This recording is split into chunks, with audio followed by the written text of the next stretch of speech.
चलो आज हम लोग इक्वेशन चैप्टर में हम लोग आज जानेंगे कि इक्वेशन को जब हल करते हैं, जो कंडीशन शर्त है उसमें बहुत सारी कंडीशंस होते हैं।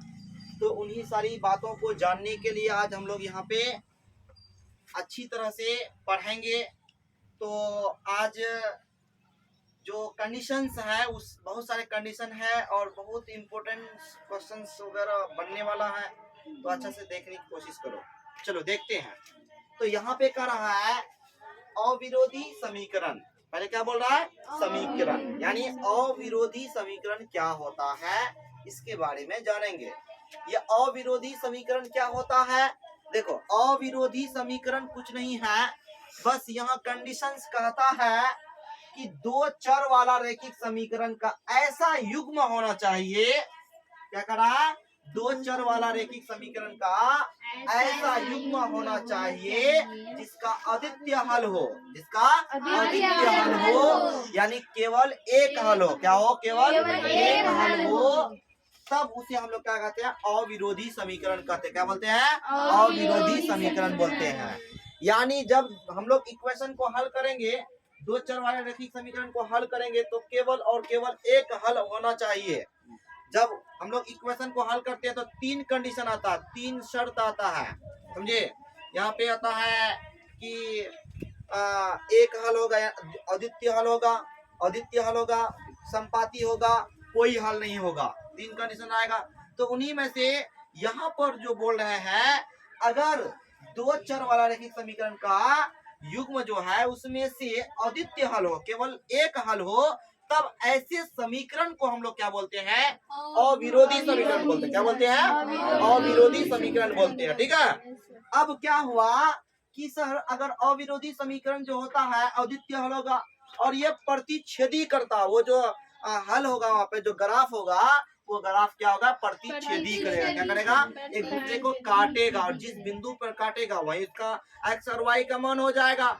तो फिर यहाँ पे इसका जो है समीकरण अविरोधी हो गया। हमको सिर्फ समीकरण अविरोधी की बात कर रहा है, तो और इसका संगत यानी हल हो जाएगा, संगत हो जाएगा। अगर हल हो जाएगा तो संगत बोलेंगे, अगर हल नहीं होता तो असंगत बोलेंगे। लेकिन हल हो रहा, अद्वितीय हल मतलब एक हल हो रहा, केवल और केवल एक हल हो रहा, तो समीकरण क्या हो गया? अविरोधी हो गया। और ग्राफ क्या हो गया? प्रतिच्छेदी हो गया। और समीकरण क्या हो गया? अविरोधी हो ही गया। फिर यहाँ पे कहता है संगत हो गया, असंगत होगा, तो समझेंगे संगत होगा। क्या होगा? संगत होगा। फिर भी अच्छा से देखो, यहाँ पे क्या करा कि दो चर वाला रैखिक समीकरण का ऐसा युग्म जिसका अद्वितीय, देखो यहाँ पर बहुत ही अच्छी बात आया, अद्वितीय हल। अद्वितीय हल का मतलब होता है केवल एक हल होता है, केवल एक हल होता है। क्या होता है? केवल एक हल होता है, उसे अविरोधी समीकरण कहते हैं। उसे क्या कहते हैं? अविरोधी समीकरण कहते हैं। क्या कहते हैं? अविरोधी समीकरण कहते हैं। समझ में आ गया? फिर कहता है कि अविरोधी समीकरण का ग्राफ जो होता है वो क्या होता है? प्रतिच्छेदी होता है। क्या होता है? प्रतिच्छेदी रेखा होता है। कैसा होता है? प्रतिच्छेदी रेखा होता है। फिर आगे आते हैं, फिर कह रहा सर आश्रित समीकरण क्या होते हैं? क्या है? आश्रित समीकरण क्या होते हैं? तो आश्रित समीकरण कुछ नहीं है, बस अच्छा से देखो, कहता है दो चर वाला रैखिक समीकरण का ऐसा युग्म जिसका अनंत हल हो। क्या हो? जिसका अनंत हल हो। अनंत हल का मतलब होता है अपरिमित हल, यानी अनेक हल। क्या? अपरिमित हल मतलब अनेक हल होता है। तो इस तरह से उसे हम लोग क्या कहते हैं? आश्रित समीकरण कहते हैं। क्या कहते हैं? आश्रित समीकरण। क्या कहते हैं? आश्रित समीकरण कहते हैं। आश्रित समीकरण का ग्राफ जो होता है वो संपाती होता है। क्या होता है? संपाती होता है। संपाती का मतलब क्या हुआ कि एक रेखा गुजर गया, फिर उसके ऊपर में एक रेखा गुजरेगा, समझे? यानी एक रेखा गुजरा, फिर उसी रेखा फिर एक रेखा गुजर गया, तो इसी को बोलते हैं संपाती रेखा। क्या बोलते हैं? इसका ग्राफ जो होगा ना, संपाती, एक दूसरे के ऊपर में होगा। क्या होगा? एक दूसरे के ऊपर में होगा। इसको बोलते हैं हम लोग संपाती। और इसका अनेक हल होगा, और उसी के ऊपर में चला तो अनेक ना हल होगा। जब एक दूसरे को काटा तो एक बिंदु पर काटा तो दो हल, तो उसी के ऊपर में तो बहुत सारा हल हो जाएगा। तो इसी के बारे में यहाँ पे बोला जा रहा है। फिर आगे यहाँ पे कहता है कि विरोधी समीकरण। क्या विरोधी समीकरण, दो चर वाला रैखिक समीकरण का ऐसा युग्म जिसका कोई हल नहीं हो। देखो कितना अच्छी बात बोला, जिसका कोई हल होता ही नहीं है, जिसका कोई हल होता ही नहीं है। मतलब आप सोच सकते हैं सर, कहीं हल होता खूब, कहीं एक के हल, कहीं अनंत हल, कहीं पर हल होता ही नहीं है। तो अलग अलग स्पेशली नाम दिया गया है। तो यहाँ पर करा कोई हल नहीं होता है, उसे विरोधी समीकरण कहते हैं। क्या कहते हैं? विरोधी समीकरण कहते हैं। या हम ये समझ जाएं कि अब तीन कंडीशन जो कहा कि एक हल होगा यानी अद्वितीय हल होगा तो अविरोधी समीकरण होगा। अगर अनंत हल है तो उसको बोलेंगे आश्रित समीकरण। कोई हल नहीं होगा उसको बोलेंगे विरोधी समीकरण। क्या बोलेंगे? विरोधी समीकरण। समझ में आ गया? तो ये चीज मैं लिखा भी दिया, समझा भी दिए। अब आता है यहाँ पे कि जो कंडीशंस पढ़े उस कंडीशन में जो इक्वेशन होते हैं तो उस इक्वेशन को लेकर के हल कैसे किया जाएगा, उसको कैसे आगे बढ़ा जाएगा। सिर्फ बोलने से थोड़ी हो जाएगा, करने से होगा। तो मैंने एक बात यहाँ पर लिखा हूँ कि कह दिए हैं यहाँ पर कि यहाँ पर अविरोधी, आश्रित, विरोधी, ये तीन कंडीशन तो समझ में आ गया। एक क्वेश्चन मैं यहाँ पर दिया हूँ, देखते हैं क्या बच्चा वो अच्छा से समझ पाता है या नहीं। तो यहाँ पर मैं क्वेश्चन दिया हूँ कि सर एक बात यहाँ पे बताइएगा कि वह समीकरण, क्वेश्चन है, वह समीकरण जिसका अनगिनत हल होता है कहलाता है विरोधी, अविरोधी, आश्रित, इनमें से कोई नहीं। तो यहाँ पर जिसका अनगिनत हल है, अभी अभी पढ़े हैं यहाँ पे, दो चर वाला रैखिक समीकरण का ऐसा युग्म जिसका अनंत हल हो, अनेक हल हो, तो उसको हम लोग आश्रित समीकरण बोलते हैं। इसका मतलब चारों में से कौन सही होगा? आश्रित सही होगा। कौन होगा? कौन होगा?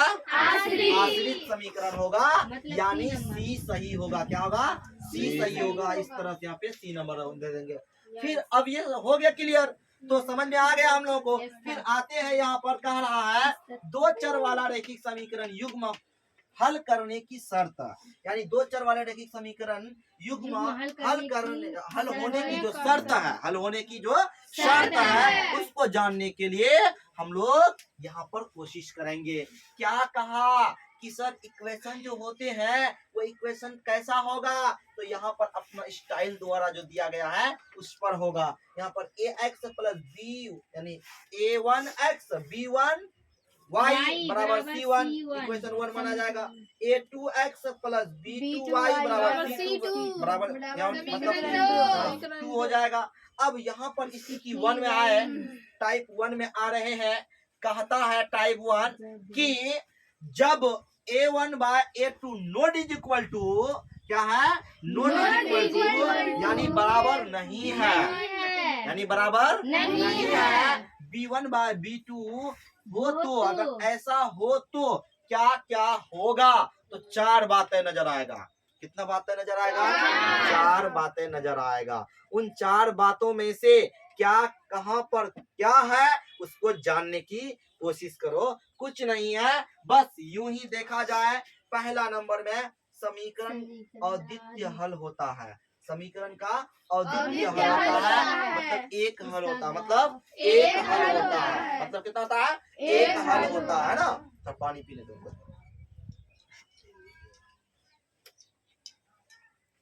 तो यहाँ पे जो बोला जा रहा है,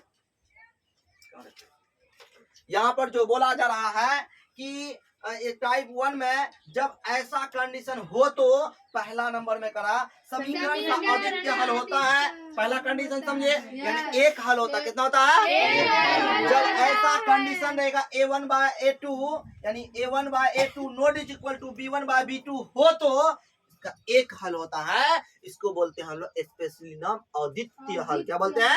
अद्वितीय हल। क्या बोलते हैं? अद्वितीय हल बोलते हैं। फिर दूसरा बात याद करो, इसका दूसरा बात है, एक बात याद हो गया, दूसरा तो क्या? इसका ग्राफ प्रतिच्छेदी होता है। इसका ग्राफ प्रतिच्छेदी होता है। यानी अब हम लोग को दो चीज पता चल गया।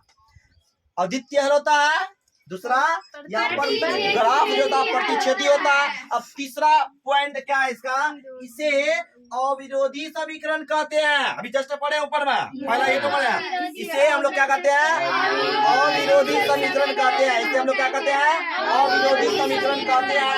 इसे अविरोधी समीकरण कहते हैं। फिर चौथा पॉइंट है, इसका हल को संगत भी कहा जाता है। इसका हल को संगत भी कहा जाता है। कोई कंडीशन, यहाँ पर 4 पॉइंट बहुत इंपॉर्टेंट माना जाएगा, क्योंकि जब 10th के एग्जाम में तुम लोग जाओगे तो यहाँ पर बहुत ही ऑब्जेक्टिव मिलने लगता है। ऑब्जेक्टिव यहाँ से भी पूछ लेता है, समझे। तो इसीलिए इसको तो याद करना ही पड़ेगा, लेकिन इसके साथ जितना भी बातें कहते हैं उसको भी रखना बहुत जरूरी है, कहीं से भी पूछ सकता है, समझे। चलो, एक स्टेप में हमको पता चल गया a1/a2 not equal to b1/b2 हो, तो ये 4 बातें हुआ, है ना।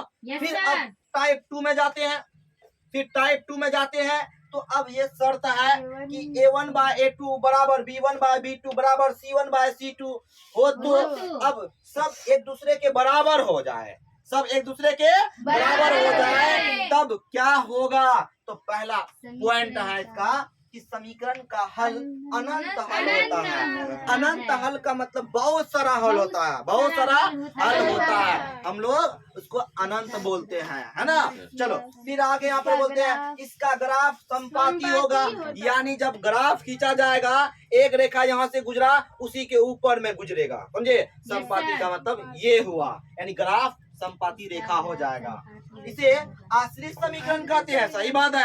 इसे क्या कहते हैं, आश्रित समीकरण, क्योंकि यहाँ अनंत हल हो जाए तब उसको हम लोग आश्रित समीकरण कहते हैं। तो सही बात यहाँ बोला, तीसरा पॉइंट सही है यहाँ पर कि इसे आश्रित समीकरण कहते हैं। चौथा पॉइंट है, इसका हल को संगत भी कहा जाता है, क्योंकि हल होगा तो संगत, हल नहीं होगा तब उसके असंगत बोलते हैं। यहाँ भी हल हो रहा, एक तो हल हो रहा, यहाँ पर बहुत सारे हल हो रहा, लेकिन हल तो हो रहा, इसीलिए हल हो रहा तो संगत। यहाँ भी हल हो रहा तो क्या बोलेंगे, संगत।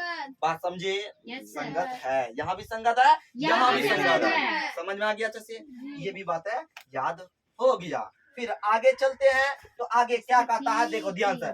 स्थिति थर्ड मतलब कि 3 देखते हैं क्या कहता है। जब कंडीशन है, शर्त है a1/a2 बराबर है b1/b2 नहीं है बराबर c1/c2, यानी a1/a2 बराबर b1/b2 not equal to c1/c2 हो, तो पहला पॉइंट कहता है समीकरण का कोई हल नहीं होता है। समीकरण का कोई हल नहीं होता है। इसका ग्राफ जो होता है समांतर होता है। इसका ग्राफ क्या होता है, समांतर होता है। इसे विरोधी समीकरण कहते हैं। क्या कहते हैं, इसे विरोधी समीकरण कहते हैं। इसका हल को असंगत भी कहा जाता है। क्या कहता है, इसका हल को असंगत बोलेंगे। अभी अभी बोले थे हम कि हल होगा तो संगत, हल नहीं होगा तो असंगत। इसका मतलब पता चल गया, इसका हल हो ही नहीं रहा तो यह असंगत भी कहा जाता है। तो इस तरह से हम बोले अभी कि जो कंडीशन पढ़े हैं उसमें 3 कंडीशन ही माने रखेगा और 3 कंडीशन ही बताए हैं। लेकिन इन तीनों कंडीशन अगर किसी भी बच्चों को किसी वक्त क्या अपने आप में अगर अच्छा से रखना चाहोगे तो बेहतरीन तरीका से तुम अच्छा से बना कर आओगे एग्जाम हॉल से। अगर तुम अच्छा से याद नहीं रखोगे, तुम ऑब्जेक्टिव सब्जेक्टिव बहुत सारा प्रॉब्लम हो सकता है, तुम मैथ में अच्छा नंबर नहीं ला पाओगे। इसीलिए हाँ, मेरा कहना है कि जब पढ़ाते हैं तो देखते रहेंगे, अच्छा से पढ़ेंगे, क्यों ऐसा काम करेंगे। इसीलिए अच्छा से देखते रहेंगे, जरूर है कि बेहतरीन तरीका से हम लोग जान पाएंगे अच्छा तरह से, समझे, क्लियर हो जाएगा। अब आते हैं यहाँ पे एक चार्ट याद करना है, एक चार्ट बना रहे हैं। बस उन्हीं का प्रयोग से हम चार्ट बनाए हैं, कुछ नहीं किए हैं। उसी जो पढ़े हैं ना उसी का एक निष्कर्ष करके एक चार्ट याद करने के लिए कि बच्चा जाकर घर में जब पढ़ती वहां लगा दे, चिपका दे, बना करके याद रखने के लिए, है ना, अच्छा हो जाए। इसीलिए चार्ट बनाए हैं हम। कैसे तुम लोग चार्ट एक ले लेगा, चार्ट लेने का इसको बना करके कहीं जब पढ़ती वहां चिपका देगी, हमेशा नजर में रहेगा तो याद रहेगा इस चीज को, समझे। चलो देखो क्या यहाँ पे चार्ट में कहता है कि मैं यहाँ पर शर्त लिखा हूँ, उसके बाद हल लिखा हूँ, उसके बाद ग्राफ लिखा हूँ, समीकरण लिखा हूँ, संगत या असंगत है ये लिखा हूँ, समझे। तो इसमें से हम लोगों को यहाँ पर देखना होगा, सर क्या देखना होगा, क्या देखना होगा, जो कंडीशन है उस कंडीशन को देख करके हम लोग बोलेंगे। पहला शर्त जो था A1/A2 not is equal to B1/B2, तो इसका हल क्या होता है, अद्वितीय हल होता है। क्या होता है, अद्वितीय हल होता है। ग्राफ क्या होता है, प्रतिच्छेदी होता है। समीकरण क्या होता है, अविरोधी होगा। असंगत या असंगत होगा, संगत होगा। क्या होगा, संगत होगा। फिर देखो यहाँ पे A1/A2 बराबर B1/B2 बराबर C1/C2, तो इसका हल क्या, अनंत हल होगा। और क्या होता, संपाती होगा, आश्रित समीकरण होगा, उसका संगत होगा। फिर कहा A1/A2 बराबर B1/B2 not is equal to C1/C2, कोई हल नहीं है, कोई हल नहीं है, समांतर होगा। क्या होगा, समांतर होगा, यानी समांतर होगा और विरोधी होगा और संगत हो जाएगा, समझे। यानी अब यहाँ पर हम लोग देखे कि विरोधी में जो कंडीशन का आता था ग्राफ समांतर होता है, इसका मतलब ये हुआ कि उसी के समांतर जाएगा। क्या हो जाएगा, उसी के समांतर जाएगा। जब कोई हल नहीं होगा ना तो उस पर टच नहीं करेगा, टच नहीं कर, उसी के समांतर होते हुए चले जाएगा, समझे, इस तरह से। तो यहाँ पे पता चल गया हमको कि जो चार्ट है उस चार्ट को किस तरह से याद करना है, तो समझ में आया। शर्त दिया हुआ है, इसको याद रखेंगे, इसको याद रखेंगे अच्छे से। चलो उसके बाद मैं अब एक सवाल लेता हूँ और बताना चाहता हूँ कि ये कैसे हल संगत है या असंगत है। कोई एक 25 सवाल पढ़ेगा अच्छे से। अभी जस्ट हम लोग सवाल देखेंगे इसी शर्त पे, तो किसी कोई प्रॉब्लम तो नहीं होगा इसमें, जरा सा भी प्रॉब्लम नहीं होगा, क्योंकि यहाँ पर जिस तरह से बताए हैं और बेहतरीन तरीका से बताया गया है, इसको याद रखने की कोशिश करो, सारा अच्छा से तुम बना ले, मतलब अच्छा नंबर आ जाएगा। ये इक्वेशन चैप्टर में अच्छा पकड़ बना जाएगा। 5 नंबर क्या पूछेगा, हर हालत में पूछेगा। तो जब तुम अच्छा से ग्राफ कब बना पाओगे, जब ये कंडीशन शर्त वगैरह अच्छा से रखेगा तभी बना पाएगा, नहीं तो नहीं बन पाएगा, समझे। चलो आगे देखते हैं क्वेश्चन क्या करा। कोई एक बच्चा क्वेश्चन पढ़ेगा अच्छे से, एक बच्ची उधर से खड़ा नहीं होगा, थोड़ा वहीं से बैठ करके ही पढ़ेगी, एक बच्ची पढ़ेगी, किमी थोड़ा पढ़ेगा अच्छे से। A1/A2 रुको,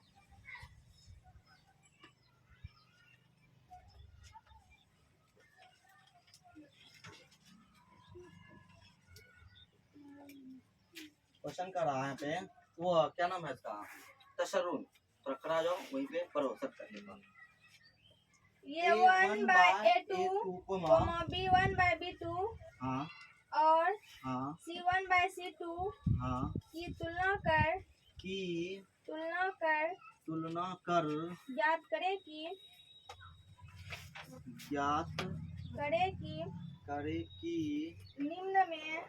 निम्न रैखिक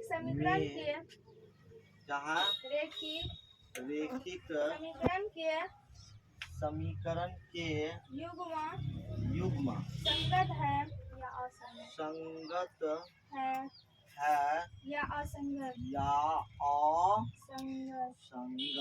ना। नंबर 1। बहुत ही बेहतरीन सवाल आने वाला है। पहला नंबर में क्या बोलो तो, x माइनस 3y माइनस 3 बराबर 0, 3x माइनस 9y माइनस 2 बराबर 0 बैठो। तो पहला सवाल को देखते हैं और कहता है यहाँ पे सवाल कि इतना यानी शर्त जो है इतना इतना इतना की तुलना कर, यानी इसके द्वारा, समझे, इसकी तुलना कर ज्ञात करे कि निम्न में रैखिक समीकरण के युग्म संगत है या असंगत। रैखिक समीकरण का युग्म जो होगा वो संगत है या असंगत है। ये हल कैसा है, संगत है कि असंगत, सिर्फ ये बात बोला है। तो मैं यहाँ पर बनाता हूँ अच्छे से देखो।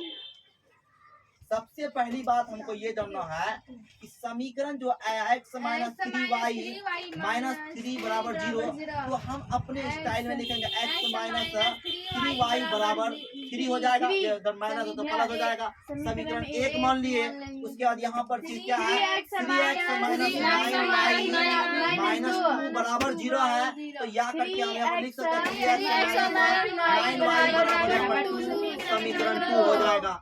तो यहाँ से अब मुझे पता चल रहा है कि A1 कितना हो जाएगा, A1 जो होगा यहाँ पर 1 होगा और B1 जो होगा कितना होगा यहाँ पर -3 हो जाएगा। C1 कितना होगा 3 हो जाएगा, है ना। फिर यहाँ पे कह रहा A2 जो होगा 3 होगा और B2 जो होगा यहाँ पे -9 होगा और C2 कितना होगा 2 होगा।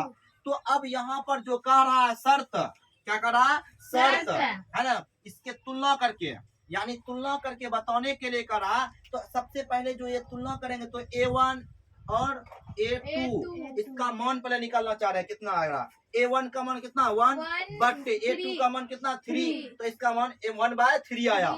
फिर यहाँ पर इसका मान निकालना चाहते हैं B1/B2 का मान निकालना चाह रहे हैं, कितना आ रहा है तो यहाँ पर कितना -3/-9। इसको काटो यहाँ पे तो कितना आएगा, माइनस माइनस भी कट जाएगा, सिर्फ 1/3। तो यहाँ पर नजर आ रहा 1/3, यहाँ भी 1/3, मतलब कि और आगे तीसरा कंडीशन जो था, तीसरा कंडीशन क्या था यहाँ पे एंड, तो C1/C2 क्या है, देखो यहाँ पर C1 कितना 3/, यहाँ पर क्या है 2 है। ओ अब यहाँ पर मुझे पता चल गया कि 1/3 ये कंडीशन सही है, बराबर हो गया। लेकिन आ रहा है यहाँ पर ये बराबर नहीं हो रहा है, ये बराबर नहीं हो रहा। तो हम इसीलिए यहाँ पर कहेंगे चूंकि यहाँ पर देखो 1/3 बराबर 1/3 नहीं है, बराबर कितना है 3/2 है। क्या है 3/2 है।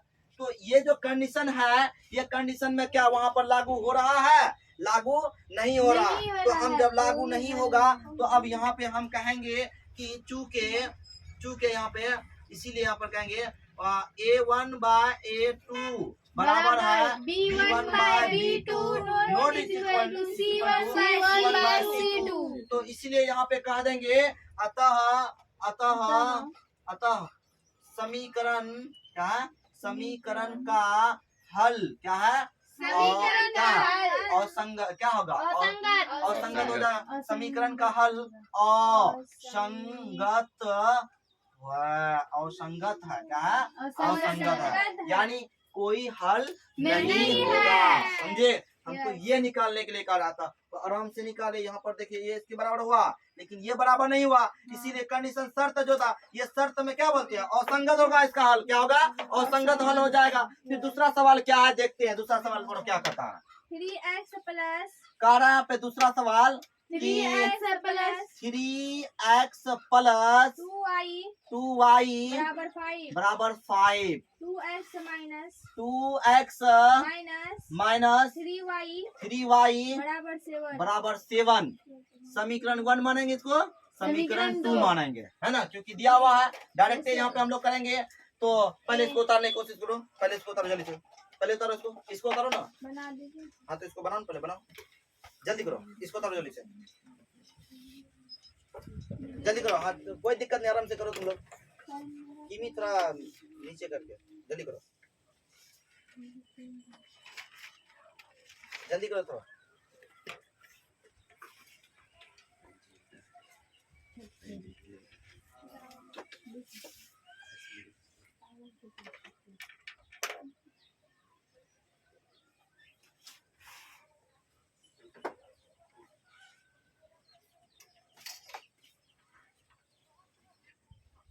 बाद में छपेगा क्या, बाद में छाप लेंगे सर, रजिस्टर।